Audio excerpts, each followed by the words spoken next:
여러분 혹시 자면서 오토바이처럼 시끄러운 소리를 내는 친구가 있나요? 아니면 설마 본인이 그 친구? 콧소리는 단순한 소음이 아닙니다. 여러분의 건강을 위협하는 신호일 수도 있죠. 그래서 오늘 콧소리의 원인과 해결책을 파헤쳐 보겠습니다. 1. 콧소리란 우리가 숨을 쉴 때 공기가 기도를 지나갑니다. 그런데 기도가 좁아지면 공기가 원활하게 지나가지 못하고 그 과정에서 진동이 생기면서 콧소리가 발생하는 거죠. 그냥 단순한 습관 같지만 사실은 건강 이상을 나타낼 수도 있어요. 그러면 대체 왜 기도가 좁아질까요? 주범들을 찾아보겠습니다. 2. 콧소리의 원인. 콧소리를 유발하는 범인들이 있습니다. 하나씩 잡아보죠.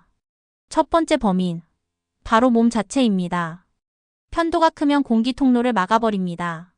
코뼈가 휘어 있으면 숨쉬기가 어렵죠. 혀가 크거나 뒤로 밀리면 기도가 좁아지면서 콧소리가 발생합니다. 두 번째 범인. 코막힘입니다.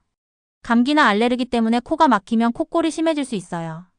비중격만곡증 즉 코뼈가 휘어 있는 경우도 공기 흐름을 방해합니다. 세 번째 범인. 체중 증가입니다. 살이 찌면 목 주변에도 지방이 쌓이고 기도를 압박합니다. 네 번째 범인. 생활 습관이 문제일 수도 있어요. 바로 누워서 자면 혀가 기도를 막아버립니다. 술과 수면제는 근육을 늘어뜨려 콧소리를 더 심하게 만듭니다. 담배는 기도 점막을 부어오르게 해서 숨쉬기 어렵게 만들죠. 피곤할 때도 근육이 이완돼서 콧소리가 심해집니다.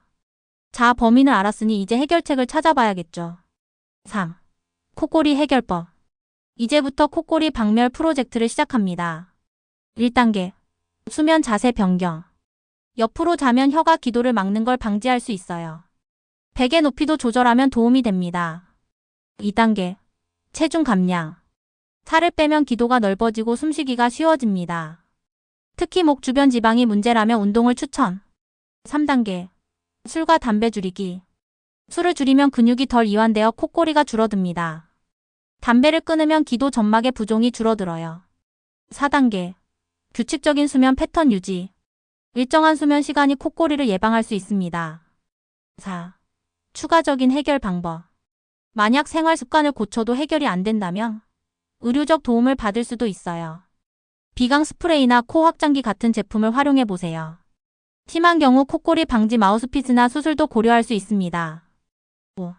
콧소리 vs 수면 무호흡증. 여기서 주의해야 할 점. 콧소리가 너무 심하면 수면 무호흡증의 가능성이 있어요. 수면 무호흡증은 고혈압, 심장병까지 유발할 수 있으니 꼭 전문가의 상담을 받아야 합니다. 6.